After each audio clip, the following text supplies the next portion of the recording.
Good morning, folks. Todd, Walnut Ridge Service Department. Go over a few things here just due to the extreme cold temperatures we've been having and negative degree temperature.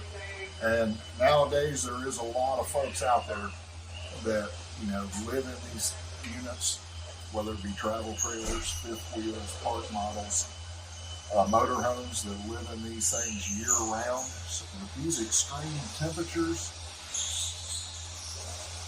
even if it is an all seasons camper, and not all of them are, you're obviously running into issues. Even if you have a sealed underbelly with these extreme temperatures, your duct work is in the underbelly, so in the floors. So your furnace, if you only have one furnace, around a 35,000 BTU furnace, and it gets this cold out, by the time that air reaches your registers and it's coming out, it's not gonna feel hot because all that cold air is coming up underneath your camper, even with a sealed underbelly. Suggestions on that would be to put hay bales stacked up around to try to keep that cold air from getting up under your camper. That'll help out. Obviously, you got to add a couple, space heaters. Unfortunately, your 14 by 14 crank up vents, those plastic vents, so you got them in your bathroom, probably in your main living area, in your bedroom, unless there's an air conditioner in place of that. The R value on those plastic crank up vents is probably next to nothing, like a 0.1, maybe, if that.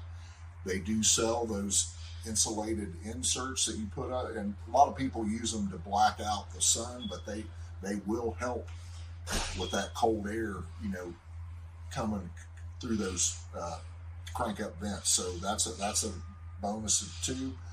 Also, if you are hooked up to a city water connection and you're living in this RV in these extreme temperatures, I would advise running off your fresh tank. Fill up your fresh tank. You've got your hay bales up around your skirting, or you've put skirting down to help with that air not getting up under your unit.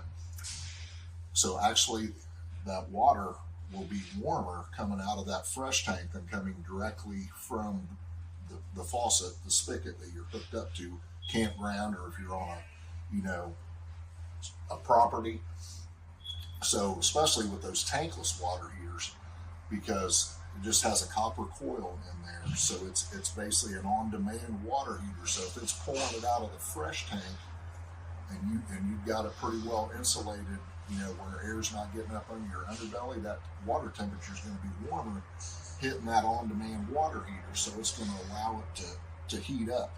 If you're running off of city water in these cold temperatures, about 80 to 100 degree input output is all you're going to get out of a tankless. So by the time that water gets to your faucet or your sink, all you're going to have, is probably around 80 degrees. Well, 80 degree water, and it's negative 10 outside. It's not going to feel warm water. So that's another idea, is to run off that fresh tank.